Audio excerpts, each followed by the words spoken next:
अस्सलाम वालेकुम वरहमतुल्लाहि वबरकातुहू। Welcome to our Hindi class. तो बच्चों, आज हम हमारी हिंदी व्याकरण और लेखन बुक में से व्याकरण का नया टॉपिक पढ़ने वाले हैं, जिसका नाम है वाक्य के भेद।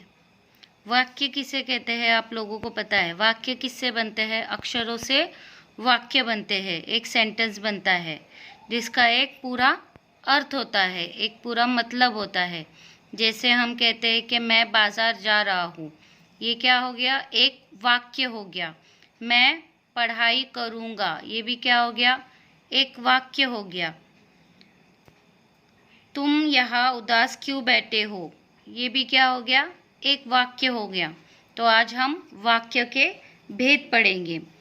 यहाँ पर आपको वाक्य के भेद अर्थ के आधार पर और रचना के आधार पर बताए गए हैं। तो पहले हम अर्थ के आधार पर, यानी वाक्य के अर्थ के आधार पर उसके भेद पढ़ेंगे। तो अर्थ के आधार पर वाक्य का पहला भेद है विधान वाचक वाक्य। पहला भेद कौन सा है? विधान वाचक वाक्य।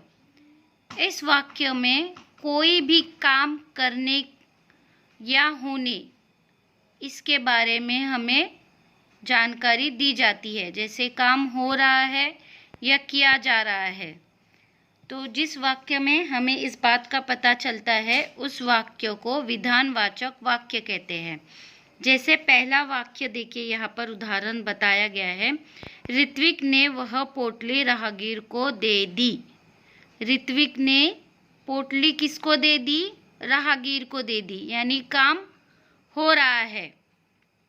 दूसरा वाक्य, टीटू गिलहरी और चिंकी चिड़िया दोनों पड़ोसन थी। दोनों क्या थी?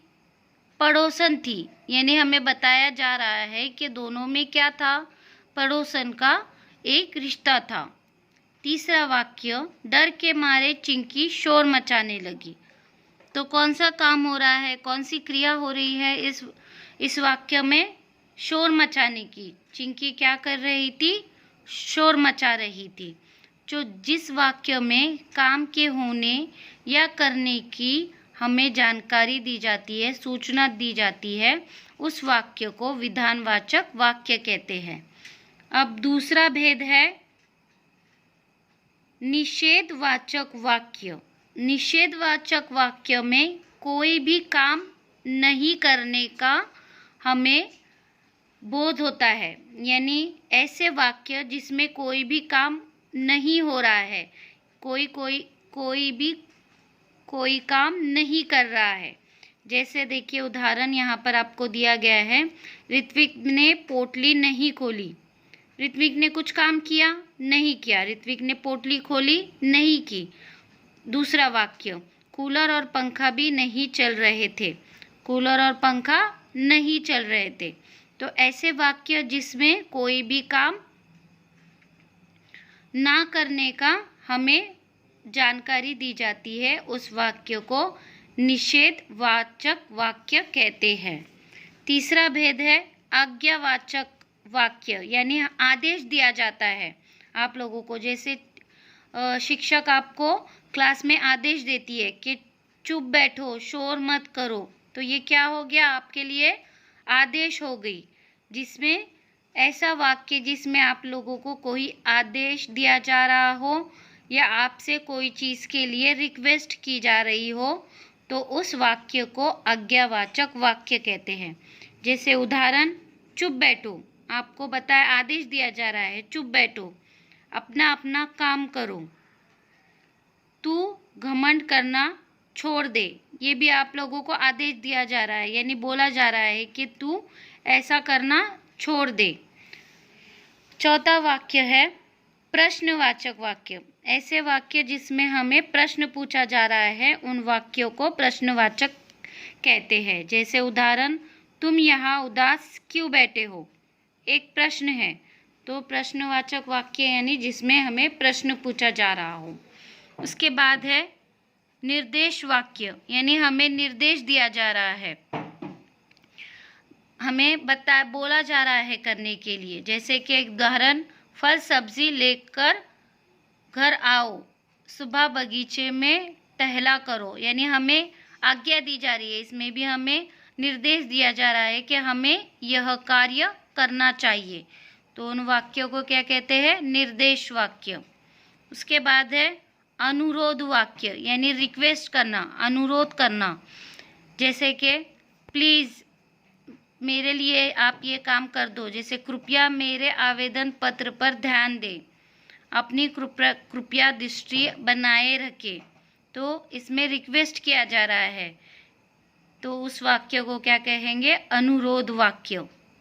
उसके बाद है विनती भरा वाक्य, यानी विनती भरा वाक्य भी यानी रिक्वेस्ट करना, जैसे महोदय मेरा शिक्षा श्लोक माफ़ करने की कृपा करें। इसमें भी आप लोगों को रिक्वेस्ट किया जा रहा है कि प्लीज़ आप ये काम कीजिए।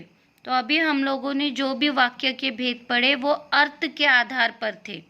अब हम रचना के आधार पर वाक्य के भेद पढ़ेंगे। तो रचना के आधार पर वाक्य का पहला भेद है सरल वाक्य। सरल वाक्य यानी इसमें सिर्फ एक ही काम हो रहा है, एट अ टाइम एक ही काम हो रहा है, उसे कहा जाता है सरल वाक्य। जैसे मोर नाच रहा है, एक पूरे वाक्य में सिर्फ एक ही काम हो रहा है, एक ही क्रिया हो रही है। डर के मारे चिंकी शोर मचाने लगी, चिंकी क्या करने लगी? शोर मचाने लगी। तो ऐसे वाक्य जिसमें एक वक्त में सिर्फ एक ही काम किया जाता है, उस वाक्य को सरल वाक्य कहते हैं। उसके बाद दूसरा है संयुक्त वाक्य। संयुक्त वाक्य यानी दो वाक्य आप लोगों को दिए जाते हैं और उन्हें जिन अक्षरों से उन्हें जोड़ा जाता है, जैसे और, परंतु, तथा आदि, तो उनको क्या कहते हैं? संयुक्त वाक्य। यहाँ पर दो या दो से अधिक सरल वाक्य होते हैं, यानी यहाँ पर दो वाक्य ऐसे होते हैं जिसमें अलग अलग काम किया जा रहा है और जिसे हम और, परंतु, तथा आदि से जोड़ते हैं, उन वाक्यों को संयुक्त वाक्य कहते हैं। जैसे देखिए उदाहरण, मोर नाच रहा है परंतु मोरनी चुप बैठी है। एक वाक्य में ही दो काम हो रहे हैं। पहला काम क्या हो रहा है? मोर नाच रहा है, और दूसरा काम मोरनी चुप बैठी है। इन दोनों वाक्य को परंतु से जोड़ा गया है। दूसरा वाक्य, हम सबने गुरुदेव को धन्यवाद दिया और चल पड़े। इन दो वाक्यों को और से जोड़ा गया है।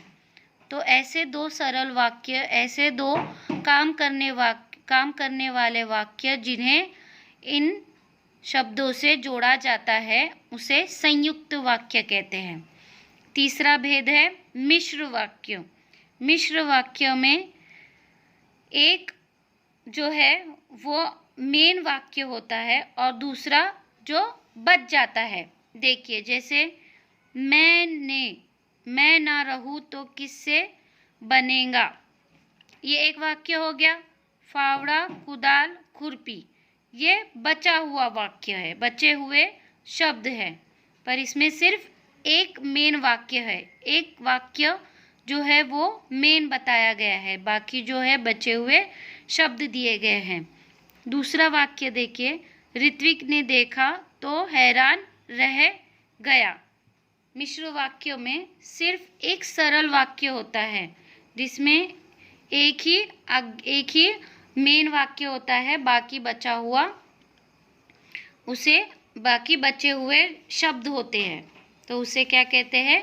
मिश्र वाक्य। उसके बाद पीछे यहाँ पर आप लोगों को एक्टिविटी दी गई है। यहाँ पर आप लोगों को रचना के आधार पर वाक्यों के नाम लिखने हैं। जैसे मैंने आप लोगों को यहाँ पर पढ़ाया, रचना के आधार पर वाक्य के 3 भेद है, सरल वाक्य, संयुक्त वाक्य, मिश्र वाक्य। तो आप लोगों को इन वाक्यों को पढ़ना है और पहचानना है कि इन तीनों में से ये कौन से वाक्य हैं। उसके बाद यहाँ पर आप लोगों को जोड़ियाँ लगानी है। यहाँ पर आप लोगों को वाक्य पढ़ना है और सही वाक्य के भेद को पहचान कर जोड़ियाँ लगानी है। उसके बाद अर्थ के आधार पर वाक्यों के नाम लिखना है। जैसे अर्थ के आधार पर मैंने आप लोगों को यहाँ पर 7 वाक्य के भेद पढ़ाए हैं, तो आप लोगों को पहचानना है कि ये वाक्य का कौन सा भेद है। ठीक है, तो बच्चों, do your homework on time. इंशाल्लाह we will meet in the next class. अल्लाह हाफिज़। अस्सलाम वालेकुम व रहमतुल्लाहि व बरकातहू।